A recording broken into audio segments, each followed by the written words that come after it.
অনেকে জিজ্ঞেস করেন যে ফ্রিজে রাখা যাবে কিনা। জি, কুরবানির গোশত ফ্রিজে রাখা যাবে। ইবনে আব্বাস রাদিয়াল্লাহু তাআলা আনহুর মত অনুযায়ী 3 ভাগ করা উত্তম, তবে এটা আবশ্যক নয়। আপনি 1 ভাগ নিজে খাবেন, 1 ভাগ আত্মীয় স্বজন প্রতিবেশীদের দিবেন, আরেক ভাগ গরিব দুঃখীদের মাঝে বন্টন করে দিবেন, এটা উত্তম, কিন্তু এটা আবশ্যক নয়। পুরো গোশত যদি আপনার লেগে যায় আপনি ভোগ করতে পারেন, আর যদি আপনার কাছে অতিরিক্ত গোশত থাকে এটা আপনি আত্মীয়দের দান করুন, গরিব আত্মীয়দের আপনি উপহার দিন, গরিব মিসকিনদের, সুবিধা বঞ্চিত মানুষদেরকে আপনি এগুলো দান করুন। কারণ সূরাতুল হজ্জের 28 নম্বর আয়াতে আল্লাহ তাআলা বলেছেন, ফাকুলু মিনহা ওয়া আত'ইমুল বাঈসাল ফাকির, তোমরা কুরবানির এই গোশত নিজেরাও খাও এবং অভাবী লোকদেরকে দাও।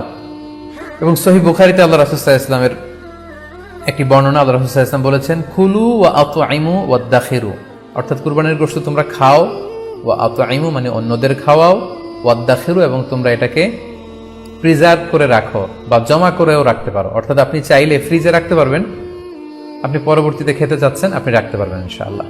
সো উত্তম হচ্ছে 3 ভাগ করে 1 ভাগ নিজে খাওয়া, 1 ভাগ আত্মীয় স্বজনদের প্রতিবেশীদের দেয়া এবং 1 ভাগ অভাবী সুবিধা বঞ্চিত গরিব মিসকিনদের মাঝে বন্টন করে দেয়া। এবং অবশ্যই অবশ্যই যাদের সামর্থ্য আছে আপনারা বেশি বেশি কুরবানি করুন, এবং এই কুরবানির মধ্য দিয়ে আমরা অনেক অনেক প্রান্তিক জনগোষ্ঠী, সুবিধা বঞ্চিত মানুষ, তাদের কাছে আমাদের সহায়তাগুলো পৌঁছে দিতে পারবো।